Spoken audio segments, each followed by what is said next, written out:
नमस्कार विद्यार्थी मित्रांनो, आज आपण इयत्ता 9वी मराठी बालभारती यामधील पाठ क्रमांक 13 थोडं आ भारनियमन करूया या पाठाचा स्वाध्याय बघणार आहोत. बघूया पहिला प्रश्न. प्रश्न क्रमांक 1. काय घडते ते पाठाच्या आधारे लिहून वाक्य पूर्ण करा.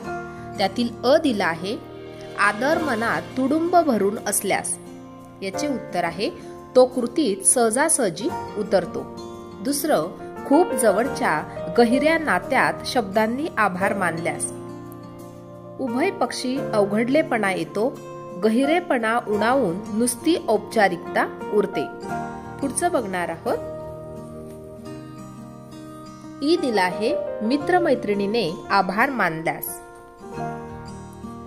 आपल्या पाठीत एक सणसणीत धपाटा मिळतो आणि जादा आगाऊपणा केलास तर याद राख अशी धमकीही मिळते. पुढचं आहे ई. लेखकाच्या मते आ भारनियमन केल्यास त्या शब्दांमधला जिव्हाळा आणि भावनांची ऊब संपून जाणार नाही. पुढचा प्रश्न बघणार आहोत. प्रश्न क्रमांक 2. पाठातील उदाहरणे शोधा. शब्दांशिवाय मानलेले आभार. या ठिकाणी स्पर्शाने आणि कटाक्षाने. बघा, स्पर्शाने आपण कसे आभार मानू शकतो तर ऑपरेशनच्या गुंगीतून नुकताच बाहेर आलेला रुग्ण डॉक्टरांचे हात घट्ट धरतो, म्हणजे या ठिकाणी स्पर्शाने तो आभार मानतो. दुसरं, कटाक्षाने. आईच्या आजारपणात खूप मदत करणाऱ्या मित्रमैत्रिणीकडे कृतज्ञतेने टाकलेला कटाक्ष. पुढचं बघणार आहोत. प्रश्न क्रमांक 3. चूक की बरोबर ते ओळखा.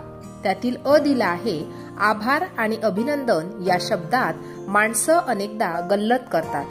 हे विधान बरोबर आहे. दुसरं, भारतीय संस्कृतीत भावनांचे प्रदर्शन करणे आदर्श मानले जाते. हे विधान चूक आहे. पुढचं बघणार आहोत. ई. मनात आदर असेल तर तो कृतीत दिसतो. हे विधान बरोबर आहे. पुढचं, आभार मानण्याचा अतिरेक चांगला नव्हे. हे विधान बरोबर आहे. पुढचा प्रश्न बघणार आहोत. प्रश्न क्रमांक 4. कारणे लिहा. आकाशवाणीवरील आभार प्रदर्शनाची कारणे. या ठिकाणी याचे उत्तर आहे या प्रकारे. गाणे कळवले. दुसरं, हवे ते गाणे ऐकवले. तिसरं, पत्राची दखल घेतली. चौथं, आभाराचे पत्र पाठवले. प्रश्न क्रमांक 5. पाठातील विनोद निर्माण करणारी वाक्य शोधा. बघा, आता या पाठामध्ये या प्रकारची वाक्य विनोद निर्माण करणारी आहेत. पहिलं, साधं घोटभर पेय दिलं तरी हातभर थँक्यू म्हणतात. दुसरं, थँक्यू म्हणता येणं हा सुसंस्कृतपणाचा कडेलोट आहे असं काही काळ वाटून गेलं. तिसरं, तू कसली ग माझी थँक्यू, मीच तुझी थँक्यू. पुढचं, त्याला थँक्यू दिलेस का पण. पाचवं, तुला कितीही थँक्यू केलं तरी कमीच. 6वं, आभार न मानण्याचा मॅनरलेसपणा त्याच्या खाती रुजू होणार नव्हता. पुढचं वाक्य आहे, जन्मल्या जन्मल्या आई बापांचे आभार मानणारे कार्ड आणि वर गेल्यावर खालून वेळच्या वेळी आपल्याला नीट वर पोचवणाऱ्यांचे आभार कार्ड अजून माझ्या पाहण्यात आलेलं नाही. 8वं वाक्य आहे, थँक्स फॉर मॅरिंग. हे लग्न केल्याबद्दल मनपूर्वक आभार. आणि 9वं वाक्य आहे, भारनियमन खूप झालं. त्याविषयी खूप लिहून बोलून झालं. आता थोडं आ भारनियमन करायला लागूया. 10वं वाक्य आहे, शस्त्रक्रियेसाठी दाबून फी घेणाऱ्या तज्ज्ञाने आपल्या पोटातला हवा तोच म्हणजे खरा तर नको तो अवयव कापून काढला आणि वर चाकू, सुरी, कात्री खुणेसाठी आपल्या पोटात मागे ठेवली नाही तर त्याचे आठवणीने आभार मानायला नकोत. पुढचं वाक्य आहे, प्लंबर, इलेक्ट्रिशियन ही मंडळी सांगितलेल्या वेळीच घरी कामाला आली आणि त्यांनी जुनं काम करताना नवीन काम निर्माण करून ठेवले नाही तर त्याबद्दल त्यांची आरती ओवाळायला नको. पुढचं वाक्य आहे, इस्त्रीवाल्याने दिलेल्या तारखेला कपडे दिले तर त्यांना घसघशीत पुष्पहार घालायला नको. अशा प्रकारे या ठिकाणी या पाठामध्ये ही विनोद व्यक्त करणारी वाक्य आलेली आहेत. पुढचा प्रश्न आहे प्रश्न क्रमांक 6. खाली दिलेल्या शब्दांसाठी मराठी भाषेतील शब्द लिहा. पहिलं कॅप्शन म्हणजे घोषवाक्य, टेन्शन म्हणजे ताणतणाव, आर्किटेक्ट म्हणजे वास्तुविशारद, ऑपरेशन म्हणजे शस्त्रक्रिया. प्रश्न क्रमांक 7. खाली दिलेल्या शब्दांचा तुम्हाला समजलेला अर्थ लिहा.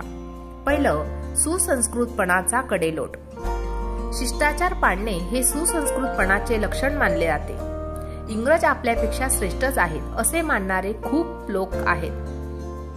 इंग्रज म्हणजे सुसंस्कृतच.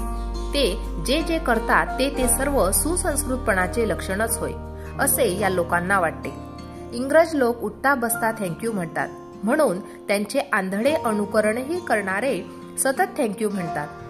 त्या लोकांच्या मते थँक्यू म्हणणे हा सुसंस्कृतपणाचा अत्युच्च बिंदू होय. हा सर्व भाव सुसंस्कृतपणाचा कडेलोट या शब्दातून व्यक्त होतो. पुढचा प्रश्न बघणार आहोत. घाऊक आभार.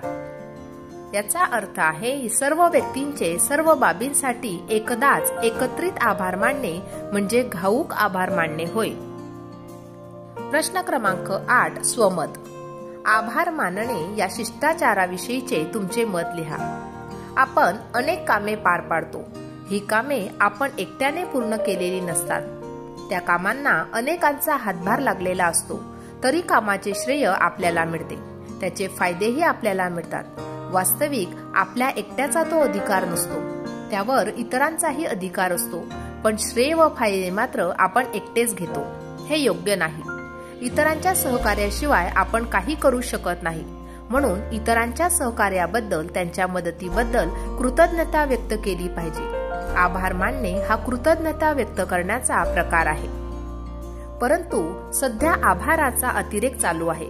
क्षुल्लक कारणांसाठी सुद्धा आभार मानले जातात. बऱ्याच वेळा समोरच्या व्यक्तींबद्दल कृतज्ञता व्यक्त करण्याऐवजी आपण स्वतः किती सुसंस्कृत आहोत असे दाखवण्यासाठीच आभार मानले जातात.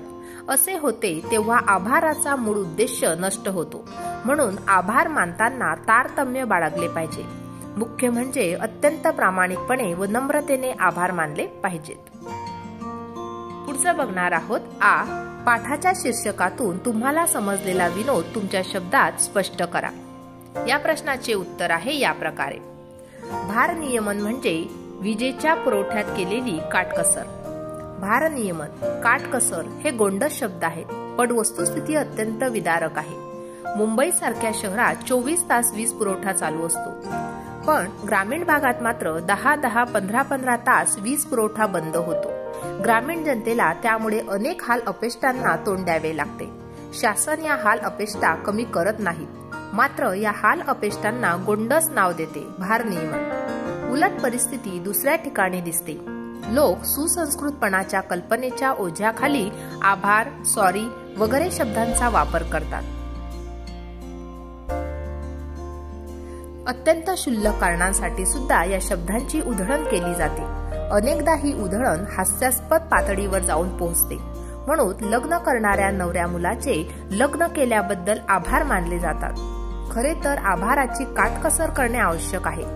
वीज पुरवठ्यातील अपुरेपणा, आभार इत्यादी शब्दांची उधळण या दोन विपरीत परिस्थितींचा निर्देशक करण्यासाठी आणि आभार मानण्याबाबत लोकांनी विवेक बाळगावा म्हणून भार, आभार या शब्दांची कोटी करीत लेखकांनी आभार नियमन हा शब्द घडवला आणि त्यावरून पाठाचे शीर्षक तयार केले. अशा प्रकारे आज आपण पाठ क्रमांक 13 थोडं आभार नियमन या पाठाचा स्वाध्याय पाहिला. आजचा व्हिडिओ कसा वाटला ते नक्की कॉमेंट करून कळवा आणि व्हिडिओला लाईक, शेअर आणि सबस्क्राईब करायला विसरू नका मित्रांनो. धन्यवाद.